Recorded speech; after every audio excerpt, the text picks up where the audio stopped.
Hello guys, welcome to my YouTube channel. तो आज हमारा टॉपिक है आय प्रभाव, आय उपभोग वक्र, income effect, income consumption curve. आय प्रभाव उपभोक्ता के आय में परिवर्तन के परिणाम स्वरूप किसी वस्तु की खरीद में परिवर्तन को आय प्रभाव कहते हैं।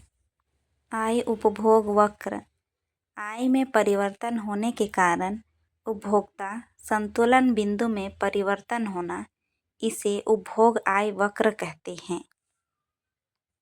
डायग्राम में दिया हुआ है आय उपभोग वक्र, आय का प्रभाव। वस्तुओं की कीमतें तथा आय दी हुई होने पर बजट रेखा P1 L1 है, तो उपभोक्ता अनधिमान वक्र IC1 के बिंदु Q पर संतुलन में है और इस संतुलन अवस्था में वह वस्तु X की OM1 मात्रा और वस्तु Y की ON1 मात्रा क्रय कर रहा है।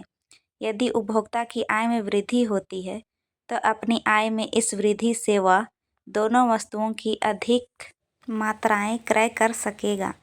परिणाम स्वरूप बजट रेखा ऊपर को सरक जाएगी और पहले वाली बजट रेखा के समांतर होगी।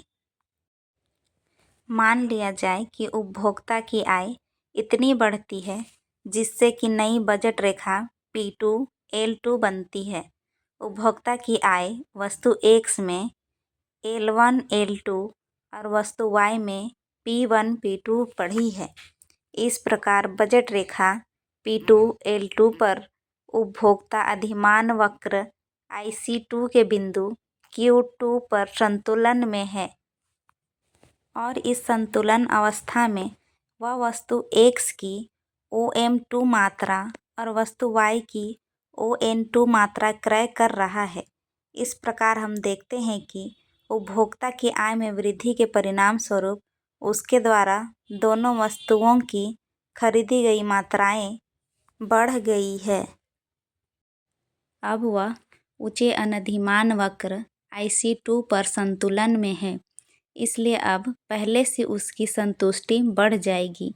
यदि उसकी आय में और वृद्धि होती है जिससे कि बजट रेखा परिवर्तित होकर P3 L3 हो जाती है, तो उपभोक्ता अनधिमान वक्र IC3 के बिंदु Q3 की तुलना में दोनों वस्तुओं की अधिक मात्रा क्रय कर रहा है।